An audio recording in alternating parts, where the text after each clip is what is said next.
بعض ایسے حضرات ہوتے ہیں کہ جو اپنے اختیار میں نہیں ہیں، ملازم ہے، مثلا ملازم پیشہ، تو اب اس کو تو ڈیوٹی دینی ہے، اور ڈیوٹی دینی ہے تو وہ یہ نہیں کر سکتا کہ بھئی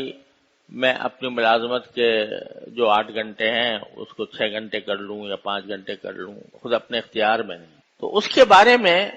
نبی کریم سرور عالم صلی اللہ علیہ وسلم سے جو بات ثابت ہے وہ یہ ہے کہ جو ملازم کا جو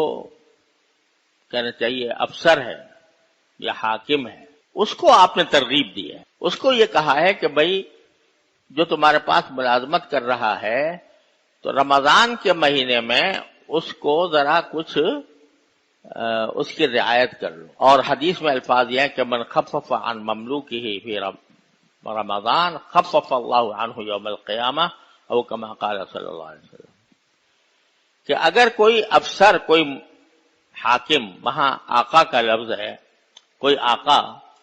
اپنے ملازم سے، اپنے غلام سے کام کم لے رمضان میں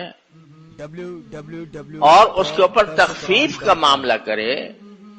کہ بھئی اس کے فرائض میں کچھ تخفیف کر دے، اوقات میں کچھ تخفیف کر دے، تو اللہ تعالیٰ قیامت کے دن اس شخص کے ساتھ تخفیف کا معاملہ فرمائے۔ جیسے تو نے میرے بندے کے لیے رمضان میں تخفیف کی، اس کے اوقات کم کر دیے مثلا، یا بہت زیادہ بوجھ والا کام نہیں ڈالا، تو جب آخرت میں پہنچو گے تو اللہ تبارک و تعالیٰ تمہاری بھی تخفیف کر دیں گے۔ کیا تخفیف کر دیں گے؟ کہ تخفیف کرنے کا معنی یہ ہے کہ گناہوں کا بوجھ لے کر آئے تھے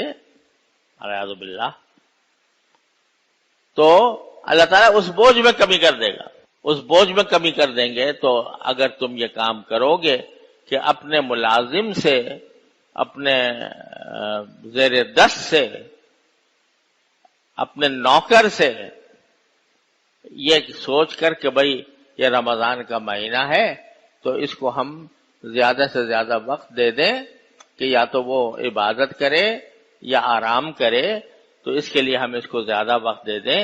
تو اللہ تبارک و تعالیٰ نے اس کی یہ فضیلت بیان فرمائی کہ تمہارے لیے بھی آخرت میں تخفیف کی جائے۔